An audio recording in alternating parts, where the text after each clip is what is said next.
Hey, I don't know if you know this, but this guy is really good at staring contests.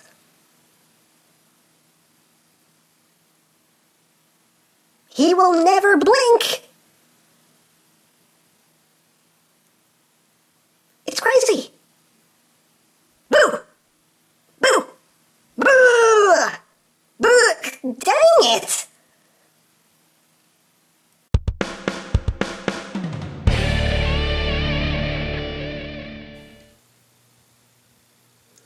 Hey, what's up YouTube land? EmGo here, the freaking geek himself, and today we will be reviewing the Transformers Prime Robots in Disguise Deluxe Class Soundwave.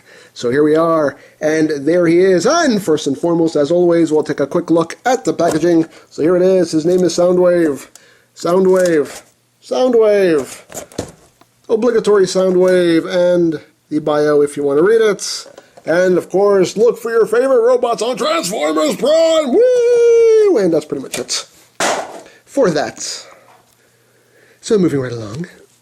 So, here is Soundwave in his recon drone mode. And I know nothing of military vehicles. So, okay. Okay. But still nicely done. Some nice detailing throughout. A lot of nice detailing throughout. Looks really good. I like these little picked out pink details. They're just picked out here and there, but it does look really good.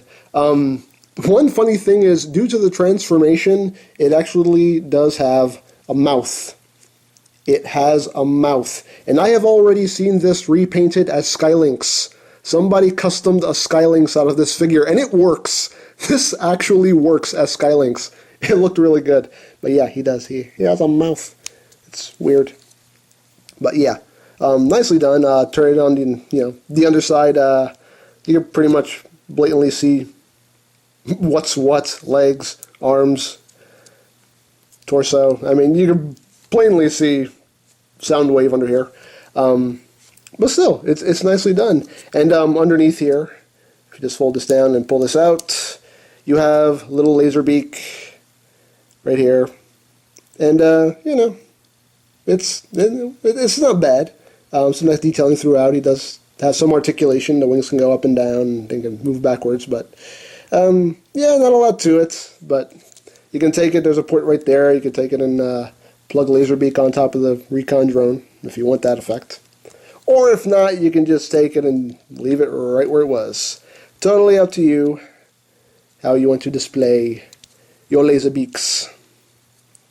So, there you have that. And for comparison here, we'll bring in the first edition Deluxe Starscream. And you can see how those stack up.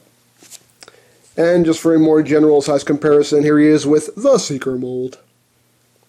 And quite a bit smaller than the Seeker mold. A bit more of a wingspan, but a little bit smaller. A little shorter in length.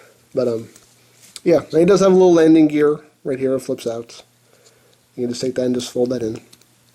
But yeah, that's pretty much it for this mode. So I guess we'll just get down to transformation.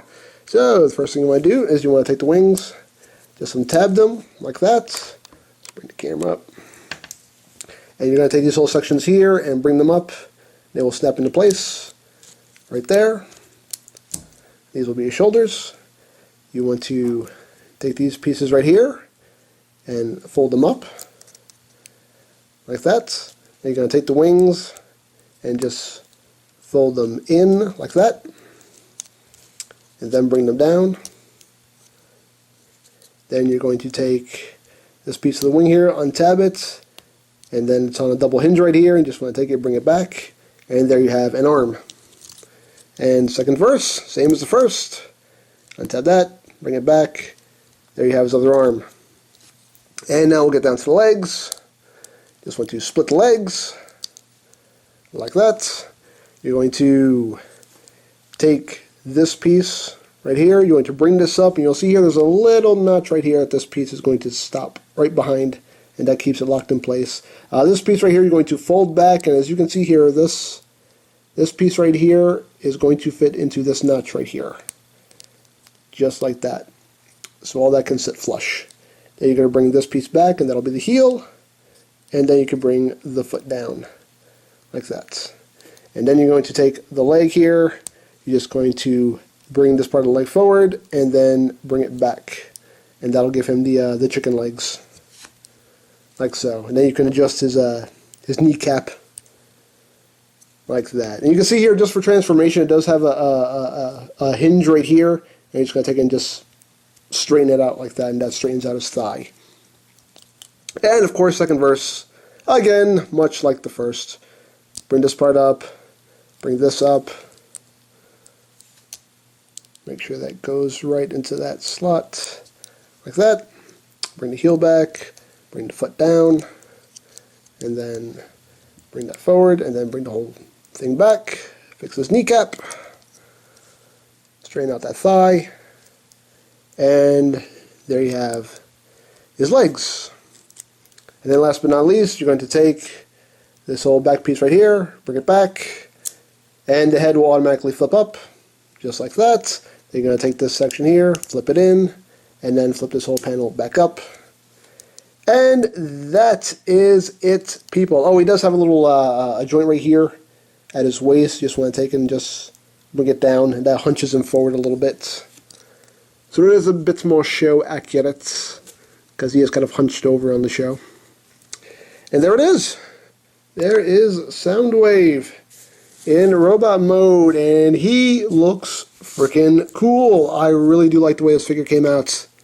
This is one of the figures I've really been looking forward to, and I really do like the way he came out. That sculpt is very nice. The face is identical to the way it looks on the show because he has no face. So that should not be hard to replicate at all. You have got a great face for radio. Yes. I'm sure that's what people tell me all the time. But anyway, I'm sure Repro Labels will probably put out a sticker to put on his face that has a little readout or whatever. But yeah, still, head sculpt looks very good. A lot of nice molded detail in here. Again, you got some more of those little pink accents going on there throughout. And just looks really good. The arms, I mean, they got the arms right. He has those long, lanky arms. Even his creepy little thin fingers, they replicated really nicely. Just all around, it's very nicely done. He does have kind of a lot of extra junk hanging out on the back of his legs, but it's not that big a gripe. Not that big a gripe at all. Still think it looks really, really good. Now, articulation-wise, his head is on a ball joint, but due to the little spring gimmick, it's kind of hard to get his head to stay where you want it to, because it just kind of it has this tendency to just kind of want to just kind of spring back down. You can get it up there if you just fiddle with it, but still, you can still get some good movement out of it. Arms can do a full 360.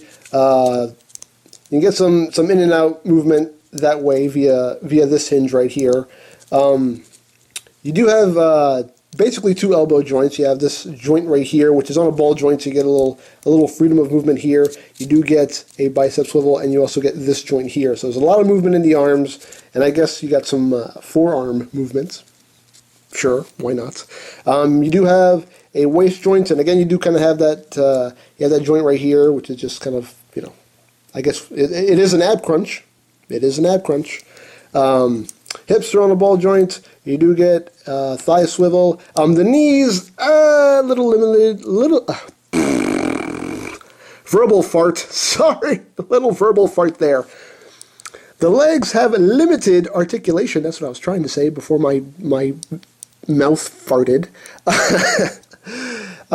They can't move back very far unless you kind of fiddle with his legs. You can kind of get the legs to do that, but it's you have to fiddle with his legs to kind of try to get some good poses out of his legs. That's the only part of him that's little limited in articulation. You do get some up and down movement on the feet as well as the heel, and yeah, that's pretty much it for articulation. I mean, you can still get him in some good poses. Now, granted, Soundwave hasn't exactly struck any ninja-type poses on the show anyway, other than just, standing there and looking creepy. And he does it well. He does it well. And, of course, you do have the added bonus of Laserbeak. You basically just bring the wings down, just pull them out, and it doesn't look that bad. I mean, they did actually kind of mold in some detail in here, so it doesn't just look like a big gap in his chest, so it doesn't look that bad when Laserbeak's not in there. And then you can take him, and he does have ports right here on his hands. He has them on both hands. You can take Laserbeak, just plug him on there, so he can stand there with his little minion. But yeah, very cool figure. I really do like this thing. Very, very much. Now for comparison, here he is with the Seeker mold. And as you can see, he is a little bit shorter than a classic Seeker.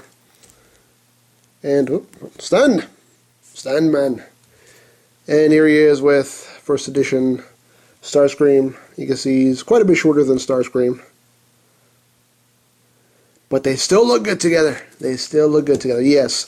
But, yeah, like I said, all around, though, this is a great figure. He is the hard one to find because, unfortunately, they packed Soundwave one per case. And that sucks because that means he's the hard one to find. So if you see him on the shelf, grab him. Grab him before it's too late. He really is a really good figure of a character that I love. I love Prime Soundwave just because he is so darn creepy. I love this character, and this figure is really, really cool and definitely worth picking up. So, I think that's pretty much all there is to say. So there is the Transformers Prime Robots in Disguise Deluxe Class Soundwave, and this is EmGo's saying, remember, you don't stop playing because you grow old because you stop playing. Be geek, be proud, palm in your face! Listen, Wave, I'm sure they'll put you on the show when they're really hard up for a guest star and have run out of options. You'll see. Wait, you're not Wave. Well, I mean, you are, but just not the one that I'm used to sitting next to. Well, anyway, so, how you doing?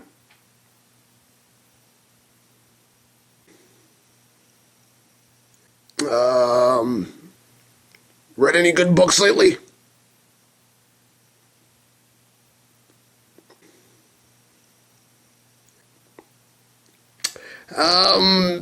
Seen any good movies lately?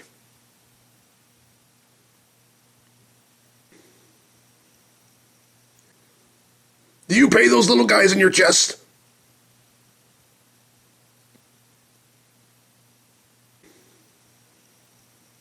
So, do you have any hobbies?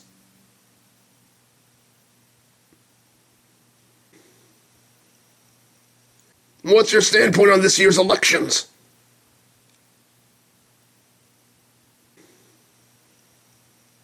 When people call you, how do they know when you've answered the phone?